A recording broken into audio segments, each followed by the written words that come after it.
Asia میں امیر اور غریب کے درمیان فرق تیزی سے بڑھ رہا ہے، جس کے نتیجے میں 50 کروڑ افراد کو شدید معاشی بوجھ کا سامنا ہے۔ آکسفیم کی رپورٹ کے مطابق پاکستان میں سب سے امیر 10% افراد قومی آمدنی کا 42% رکھتے ہیں، جو بڑی ایشیائی معیشتوں کے اوسط سے کم ہے، لیکن پھر بھی یہ اتنا بڑا فرق پیدا کرتا ہے کہ منصفانہ اور پائیدار معاشرے کی تشکیل دینا مشکل ہو جاتا ہے۔ آکسفیم کی یہ رپورٹ دولت کے غیر مساوات، ماحولیاتی تبدیلی اور ڈیجیٹل فرق کی وجہ سے ہونے والی اقتصادی ترقی کی غیر مساوی طریقہ کار کو ظاہر کرتی ہے۔ ایشیا کے حوالے سے یہ ایک مایوس کن حقیقت ہے کہ سب سے امیر 10% لوگ قومی آمدنی کا 60 سے 77% حاصل کرتے ہیں، جبکہ غریب ترین 50% صرف 12 سے 15% کماتے ہیں۔ اور حیرت انگیز بات یہ ہے کہ سب سے امیر 1% کے پاس تقریباً آدھی دولت ہے۔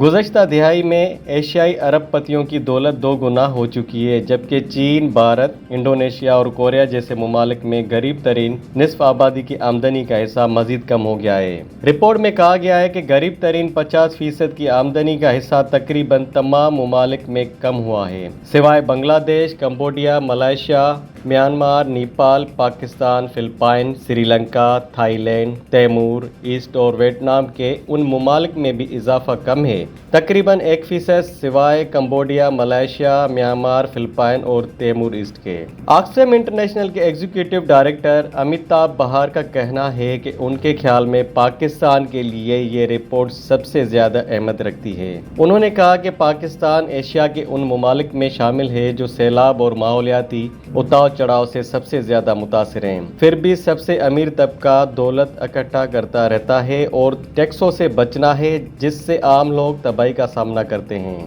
Lahore university of management sciences میں غربت اور عدم مساوات پڑھانے والے ڈاکٹر عابد امان پاکستان میں بڑھتی ہوئی عدم مساوات کے لیے موجودہ اقتصادی ماڈل کو ذمہ دار ٹھہراتے ہیں۔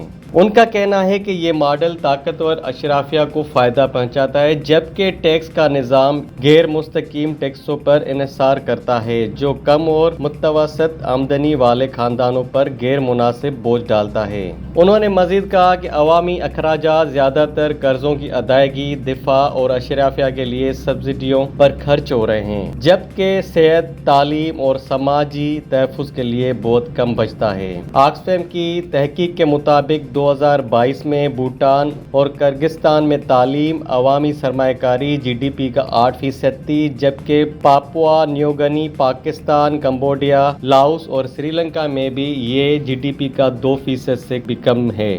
رپورٹ میں یہ بھی تفصیل سے بیان کیا گیا ہے کہ کیسے غیر مستقیم ٹیکسوں کا اثر کم آمدنی والے خاندانوں پر غیر متناسب طور پر پڑتا ہے۔ 2022 میں جاپان، کوریا اور نیوزی لینڈ میں ٹیکس ٹو GDP کا تناسب 30% یا اس سے زیادہ تھا، جبکہ لاؤس اور پاکستان میں یہ تقریباً 10% تھا۔ اسی طرح نیوزی لینڈ، آسٹریلیا، کوریا اور جاپان جیسے ممالک میں براہ راست ٹیکسوں کی شرح زیادہ ہے، ویلیو ایڈڈ ٹیکسز ہیں اور مضبوط سماجی خرچ کی صلاحیت ہے۔ Afghanistan, Bangladesh, Bhutan, Malaysia, Indonesia, Pakistan, Philippines, Thailand اور ویتنام جیسے ممالک میں غیر مستقیم ٹیکسوں پر انحصار جاری ہے، لہذا بوجھ اب بھی غریب خاندانوں پر ہی پڑتا ہے۔ تاہم صرف اقتصادی اصلاحات سے امیر اور غریب کے درمیان بڑھتے ہوئے فرق کو ختم نہیں کیا